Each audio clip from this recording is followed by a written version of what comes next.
Nós consagramos a Ti, Espírito Santo, nessa manhã, a nossa mente. Vem, Espírito Santo, libertar a nossa mente de toda inquietação, de todos os pensamentos rebeldes que se levantam contra o conhecimento de Deus. Vem libertar a nossa mente da ansiedade, da agitação, do medo. Vem, Espírito Santo, centra a nossa mente, o nosso olhar, a nossa alma em Jesus. Que nós não tenhamos medo das tempestades que nos atingem, porque Jesus continua sendo o Senhor e Ele cuida de nós. Vem, Espírito Santo, nós consagramos a Ti esse momento. Em nome do Pai, do Filho e do Espírito Santo. Amém. Marcos 8:36.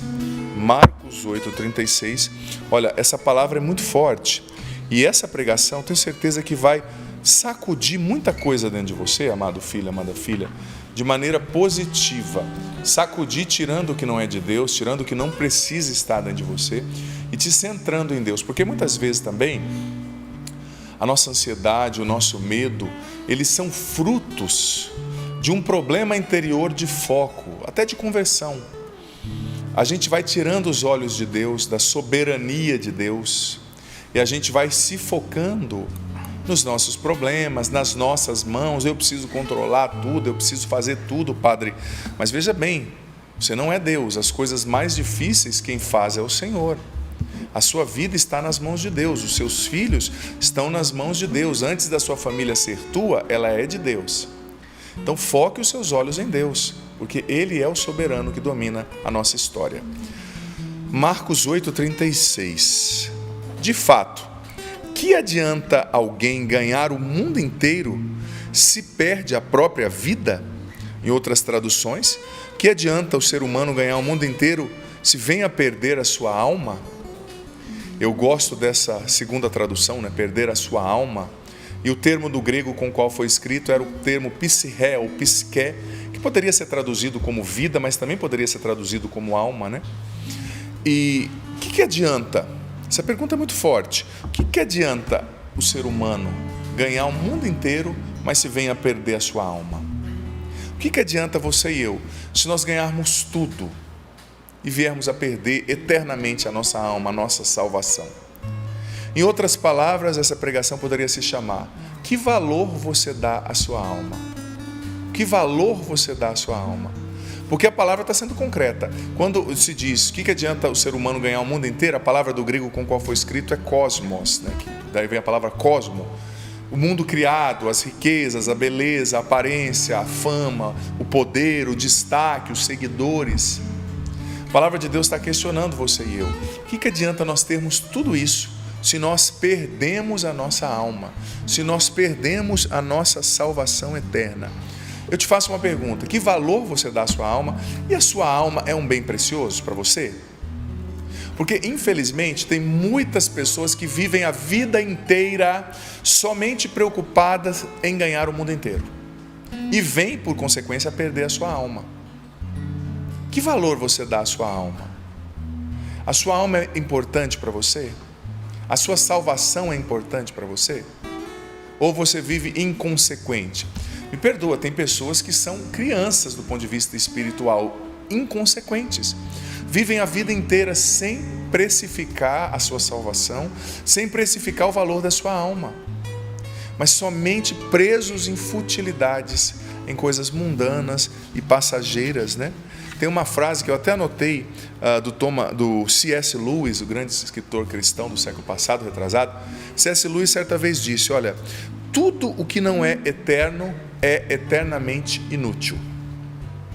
Tudo que não é eterno é eternamente inútil. Ai, Padre, então agora eu vou viver só rezando, não vou cuidar da minha vida. Não é isso.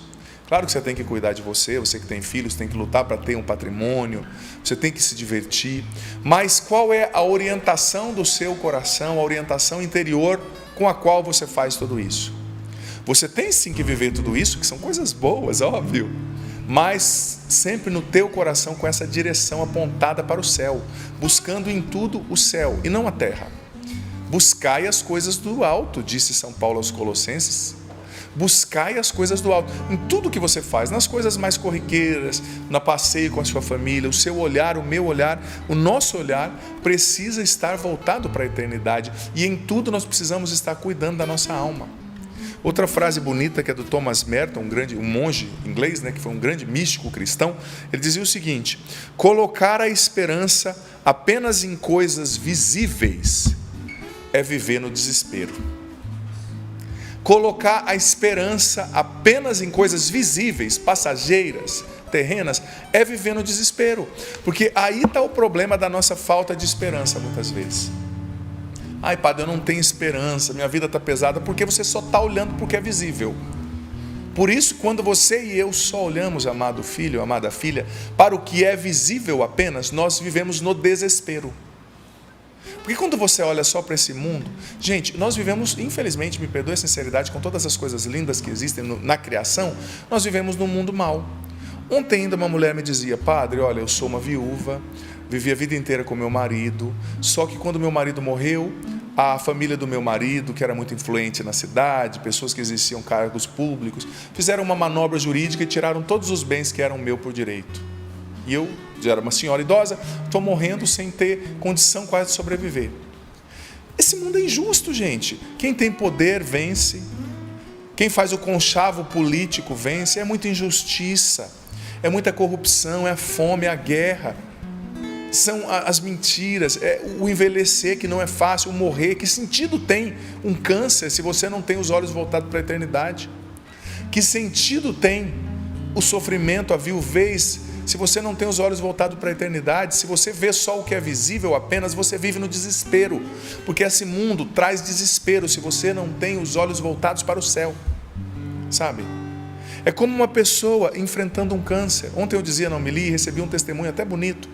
Eu dizia, olha, que às vezes a pessoa está com câncer. Esse tempo atrás eu atendi uma pessoa que ela estava sofrendo com câncer, ela pensou em tirar a própria vida e me disse.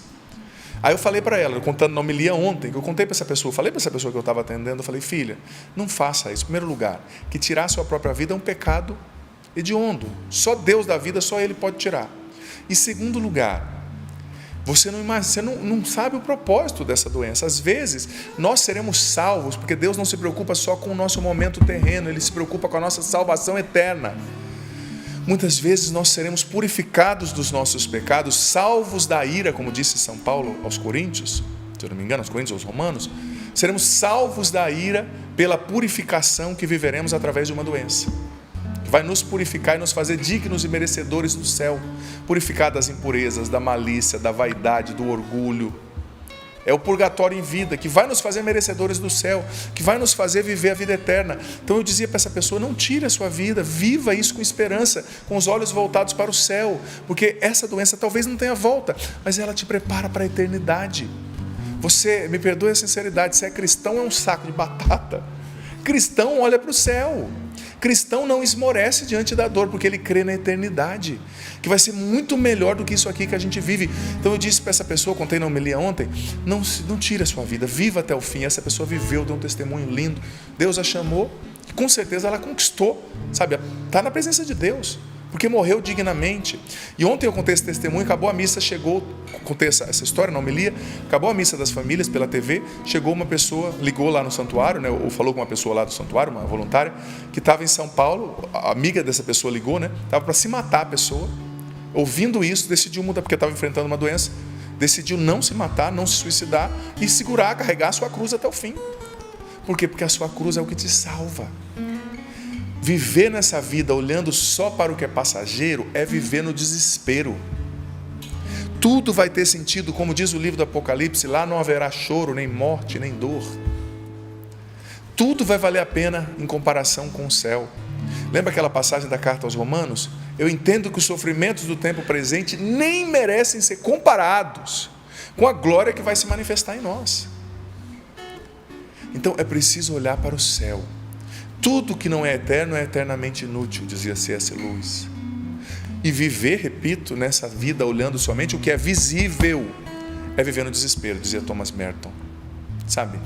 Talvez você, enfrentando essa doença, está no desespero. Com todo respeito ao seu sofrimento, à sua dor, o Padre entende você. Não estou menosprezando, mas você está muito pesado porque você deixou de olhar o foco certo. olhar para o céu. E como eu disse, em tudo que a gente vive, nas coisas humanas, ordinárias, que são bonitas, nós precisamos vivê-las. Precisamos ter um patrimônio, precisamos trabalhar, precisamos ter lazer, mas nós precisamos fazer tudo isso com o olho voltado para o céu. Você sabe que tinha um monge do deserto, um padre do deserto do século III, que morava junto com o monge Serapião. Eu não lembro o nome desse padre especificamente que eu estou falando. Gosto muito dos padres do deserto. Diz que sempre quando alguém chamava ele para uma tarefa, Cassiano, antes de começar qualquer coisa, ele pegava e fazia assim, ficava olhando para cima, né? Aí um dia chegou um monge novo e falou assim: esse cara é meio doido, né? E perguntou para ele: por que toda vez que alguém te chama para pregar, para trabalhar, você fica olhando para cima? Ele parou com a linguagem própria dos monges do deserto, uma linguagem muito simples, disse assim: não, é porque antes de fazer qualquer coisa eu estou mirando. Eu vou fazer isso, mas os meus olhos estão voltados para o céu. Eu estou mirando, né? Em cada coisa. O dia que você vê o padre andando assim na rua, você já vai saber, né? Sobretudo quando tiver muita tentação ali na frente, olha para cima, olha para baixo, né? Desvia o olhar, como dizia Santo Afonso. Santo Afonso dizia que para a gente ser santo, a gente tem que olhar muito para baixo, né? Você está vendo a tentação? E esse monge do deserto dizia: olha para cima, mira. Ou seja, fuja do que não é essencial e busque a Deus, né? Infelizmente, gente, nós vivemos nesse mundo, claro, e temos que viver bem, mas às vezes a gente vai esquecendo disso aqui. O que adianta você ganhar o mundo inteiro, mas perder a sua alma? Talvez você está preocupado só em ter seguidor, em ter destaque, ter o seu trabalho reconhecido, o seu ministério reconhecido, mas e a sua alma? O que adianta você, no nosso caso, ser um grande evangelizador? No meu caso, um padre que atrai pessoas, mas no fundo, no dia que morrer, Jesus me olhar e falar: Padre Adriano Zandoná, não te conheço. Está escrito na Bíblia: aquele que me diz Senhor, Senhor, mas não obedece a minha palavra, não vive as virtudes como a humildade, a pureza, não, eu vou dizer, eu não te conheço. Jesus disse, né? No dia do juízo. A gente tem que ter mais temor de Deus, gente. A principal heresia desse tempo, anota isso, é fazer as pessoas acreditarem que nem o céu nem o inferno existem. Essa é a pedra de toque do diabo. O diabo, ele quer convencer você que o céu não existe e que o inferno não existe. Preguei no PHN sábado, eu contei a história, né, do rapaz que morreu, pecador, impuro, adúltero, sabe, corrupto, foi para o inferno, né? Chegou lá, viu um ser diferente, chifrudo, né? Meio assim, cara de bode. Falou: por acaso o senhor é quem eu estou pensando? Aí o diabo olhou para ele e falou: sim, muito bem-vindo, sou o diabo. O cara falou para ele: mas eu não acreditava em você, não acreditava no inferno. Aí o diabo olhou, deu uma risadinha, olhou para ele e falou: não, aqui não precisa fé, não. Fé é um requerimento da concorrência. Aqui não precisa, não. Você pode vir, né? Você não precisa acreditar em mim, não. Você desce e só desce. Ou seja, você não acredita no diabo, mas ele existe.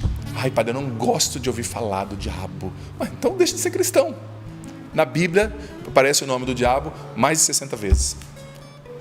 Desculpa, quase 90 vezes. A palavra inferno aparece mais de 60 vezes. Eu falei isso na pregação do PHN domingo ou sábado e repito, né? Existe o céu e existe o inferno, existe a eternidade. A vida não é só isso aqui. Aí quando eu morrer a terra vai comer. Não é só a terra que vai comer, não. O fogo vai comer se você e eu não nos convertermos no inferno. Existe. Então, que valor você dá para a sua alma?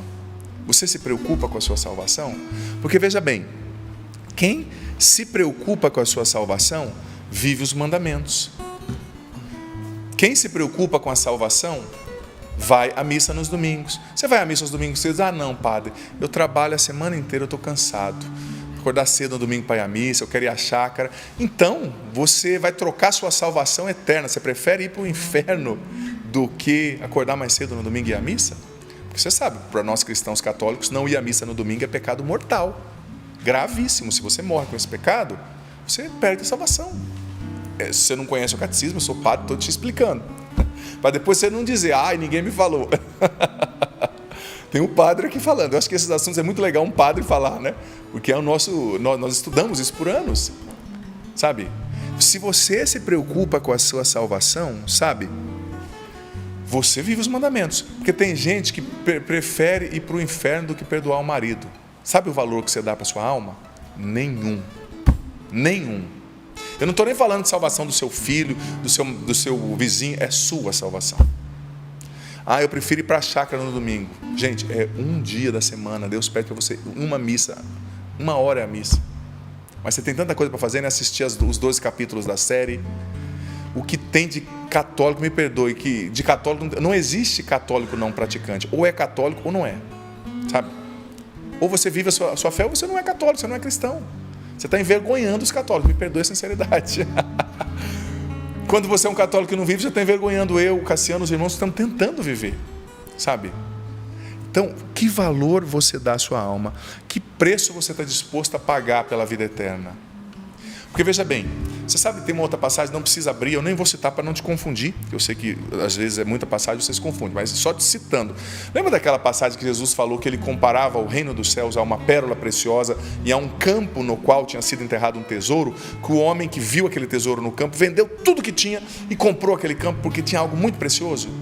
Jesus compara o reino dos céus a isso, a uma pérola de grande valor, a um campo com tesouro dentro, o qual, ou seja, isso é lógico, se você quer uma coisa muito preciosa, você vai fazer um esforço grande para conquistar.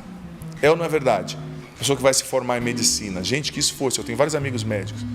É o cursinho preparatório, são os 5, 6 anos de faculdade, é a residência, é uma especialização, noites no plantão, médico recém-formado, né, os mais antigos, usam ele para tudo, né? Fica aí a noite inteira aí, vai para o plantão, ele está aprendendo, né? Ele vai servir. O preço que a pessoa paga para ser um médico, o preço que a pessoa paga para tocar como sapo. Tenho certeza que o sapo não nasceu tocando, ele toca bem, mas com certeza ele estudou para chegar a esse nível de excelência, né? Se a pessoa toca de qualquer jeito, mas a excelência custa.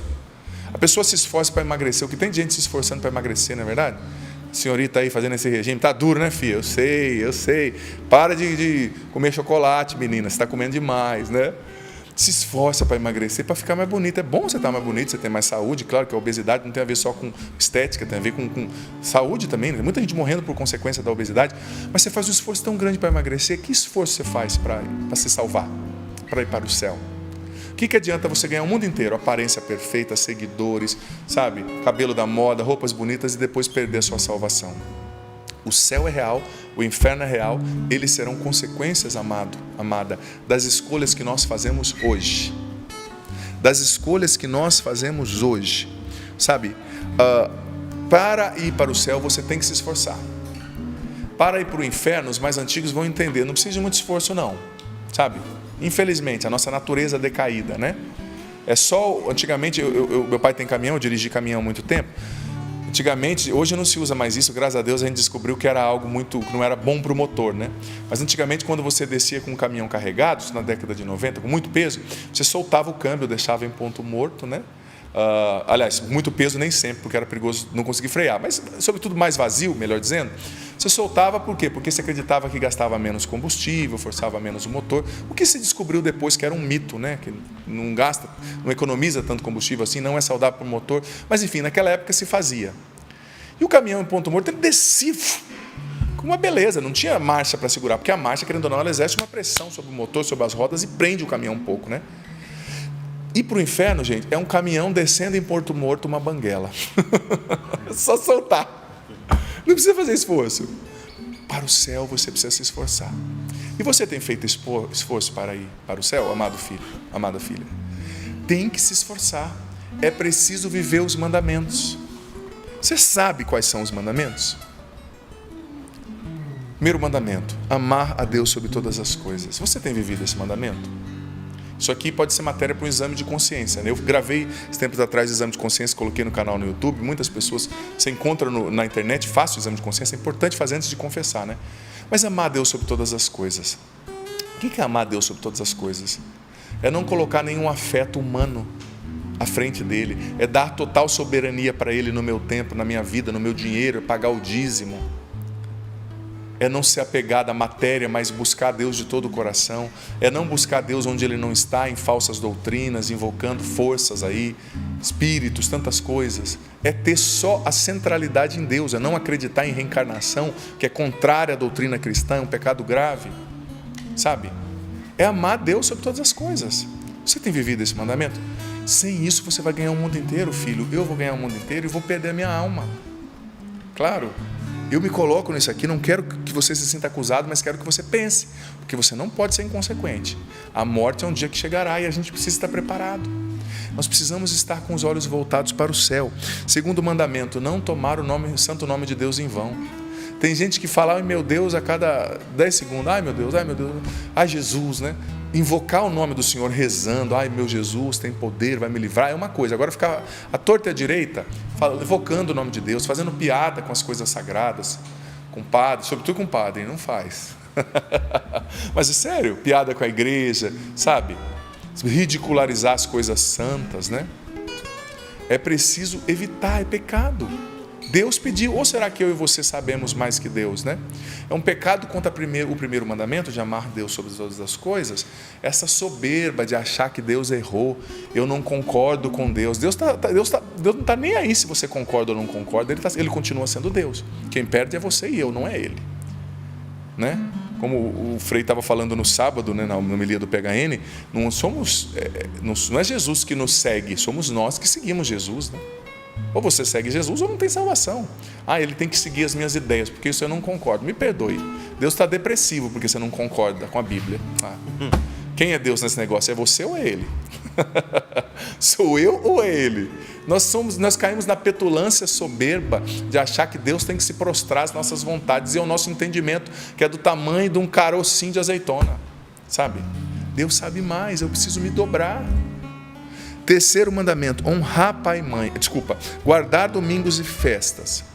Já falei e repito. Não ir à missa aos domingos, não ir à missa nas solenidades, é pecado grave.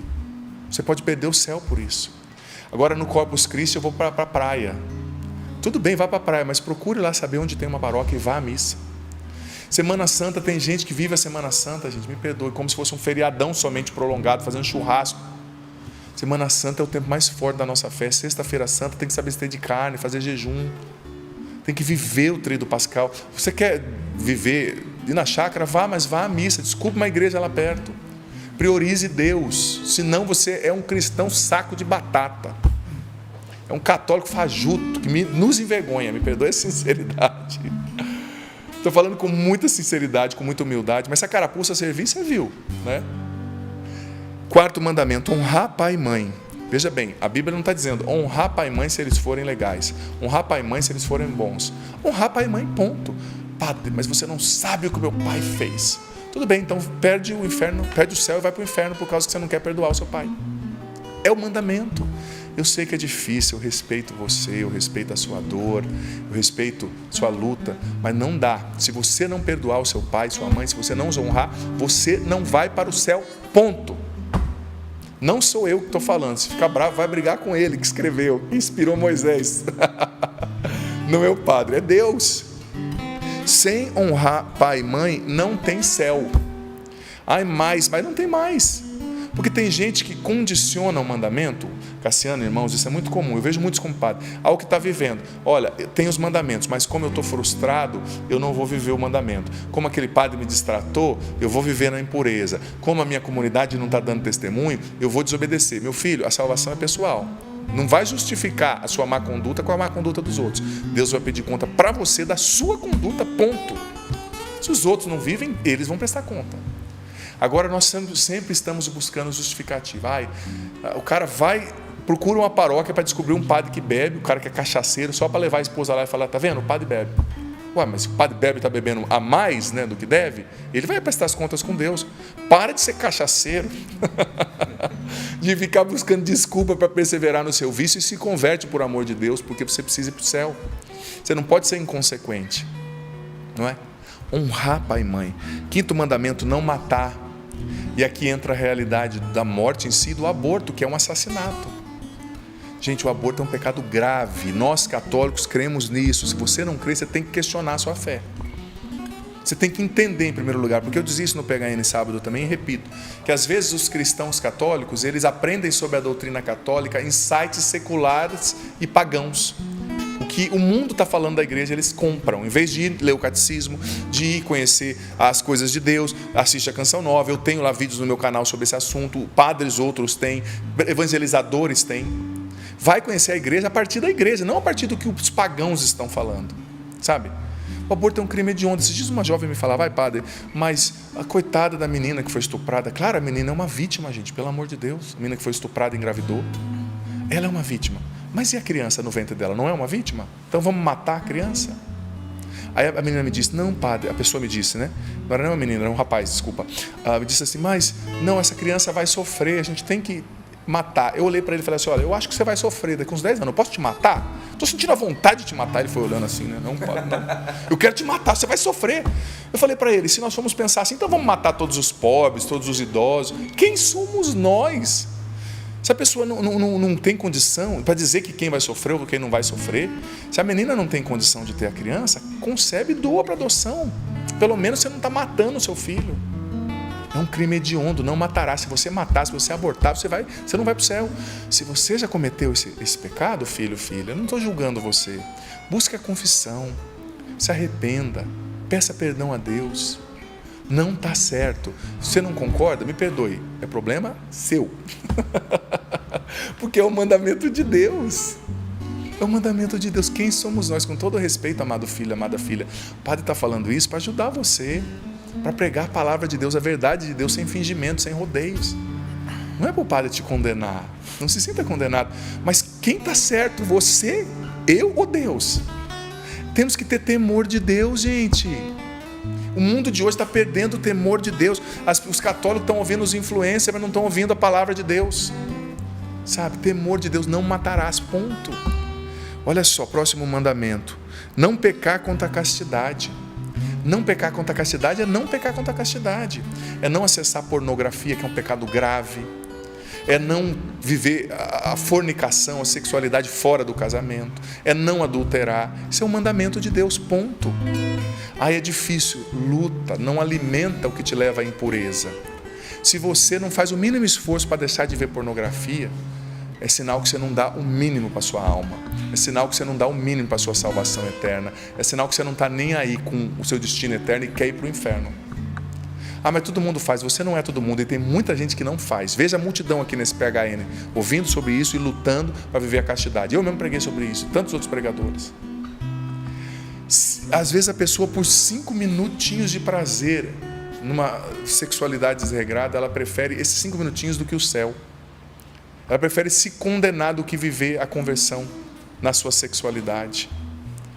Se você não entende o porquê, vai entender. Se Deus está pedindo, tem um fundamento, tem um porquê. Você sabe, gente, tem muito cristão católico alimentando essa indústria da pornografia que movimenta mais de 7 bilhões de dólares por ano só nos Estados Unidos, coisificando as pessoas, fazendo as pessoas objetos. São João Paulo II dizia que amar é o contrário de usar. Quem ama não usa, sabe? Está errado, se confessa, busca a conversão, senão você vai perder a sua salvação. Talvez você está tão ansioso, tão agitado, porque você está vivendo só as coisas do mundo e não está se convertendo a Deus, não está colocando Deus em primeiro lugar. Será que só o pecado pode te fazer realmente feliz? Será que Deus e os mandamentos não podem te fazer feliz? Claro que podem. Nós todos aqui já vivemos um processo de conversão e continuamos vivendo, e vemos o quanto é bom estar com Deus. O quanto é bom a alegria que vem da obediência a Deus, a alegria de uma consciência tranquila, da comunhão com Deus. Agora tem pessoas que vivem em pecado mortal, escolhem morrer assim. Você está escolhendo perder a salvação. 7º mandamento, não furtar. Ah, padre, eu não vou ser bobo. Todo mundo lá no meu trabalho dá o jeitinho, pega aquele dinheiro. Furtar, roubar, é pecado. Tem que confessar e tem que parar. Você não é todo mundo. Se todo mundo está descendo para o abismo, você quer ir para o céu. 8º mandamento, não levantar falso testemunho. Não acusar as pessoas do que você não sabe. Não sair falando mal de todo mundo. É pecado. É preciso parar com isso para ganhar a vida eterna. 9º mandamento, não desejar a mulher do próximo, ou no caso das mulheres, né, o esposo da próxima.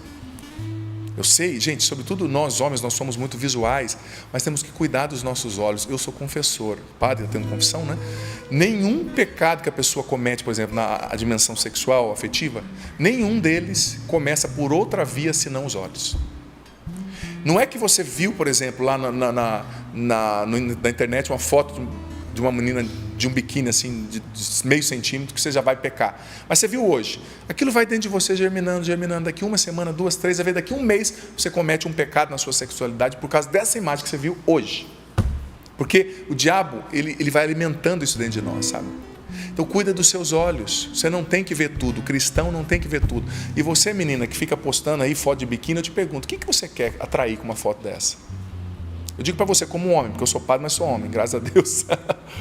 Digo para você, uma foto dessa você não vai atrair quem te admira pelo que você é, quem admira as suas virtudes, quem admira os seus valores, a sua alma. Não, os caras vão te ver como um pedaço de carne e vão pecar olhando para você ali. Sabe, é isso que você quer? Você quer seguidor? Se você quer seguidor, há um problema no seu caráter somente, né? Você está expondo pessoas ao pecado para ter seguidor, né? Sabe? Pudor, gente. A gente precisa ter temor de Deus. Pudor no jeito de se vestir, no jeito de postar as fotos. Isso é doutrina católica, ponto. Ah, eu não sabia, está sabendo. Até que um sacerdote da igreja te ensinando. Sabe? Pudor, o jeito que você se expressa, o jeito que você posta, você está levando pessoas ao pecado e você não está sendo amada. Ou se você é rapaz com essas fotos sem pudor, você não está sendo amado assim, você não está atraindo pessoas que te amam. Você não está atraindo pessoas que te respeitam, mas você está atraindo pessoas que querem te usar. Simplesmente, veja aquele corpo bonito, eu quero usar e depois descartar. Né? É isso que você quer para você? É encontrar alguém assim que você quer? Se você quer, paciência, eu respeito, né? Deus também. Mas pare e pensa. Onde você quer chegar com isso? Em cada foto que você for postar, você tem que se perguntar, o que eu quero com isso? O que eu vou atrair com isso? Sabe? Que as suas postagens não sejam impulsionadas pela impureza, pela vontade de fazer os outros pecar, pela inveja, pela vaidade, pela vontade de provocar inveja nos outros. Pudor, modéstia, sabe? 10º mandamento, não cobiçar as coisas alheias, né? E aqui está implícita a inveja, né? Quantas vezes a gente inveja o que as pessoas têm? Quantas vezes a gente cobiça, né? A inveja, ela é pérfida. Porque o que é a inveja? Do latim invidia, né? Do termo invidere, quer dizer você se entristecer pelo bem do outro. Você ficar triste porque o outro está feliz. Você querer ter o que o outro tem. E às vezes o invejoso, ele tem 2 casas, mas o outro tem um barraco, ele quer o barraco do outro, sabe? Não cobiça as coisas alheias. Então, o Padre te levou, amado, amada, a fazer um exame de consciência. Veja aqui, ouça essa palestra de novo depois, escreva no papel o que você precisa confessar, procura um sacerdote e se confessa. Sabe, se você não é católico, não é batizado na igreja, não sei, é irmão protestante, evangélico de outra igreja, faz o seu exame de consciência, viva o arrependimento, peça ao Senhor a graça da contrição perfeita, sabe? Se arrepender, sem arrependimento a gente não vai para o céu. A gente está muitas vezes com os nossos pecados e más escolhas ao longo da nossa vida, nós continuamos pregando o Cristo na cruz, cuspindo na cara dele como cuspiram lá na crucifixão e achamos que estamos abafando. O nosso pecado, cada pecado mortal é um cuspe que nós, sabe, atiramos sobre a face de Cristo, como aqueles homens, os soldados romanos e os judeus o fizeram lá em Jerusalém no dia da sua crucifixão. Precisamos ter mais contrição, arrependimento, voltar para Deus. Ei, você, é você mesmo, volta para Deus. Se arrepende, se confessa, fuja da ira destinada a esse mundo.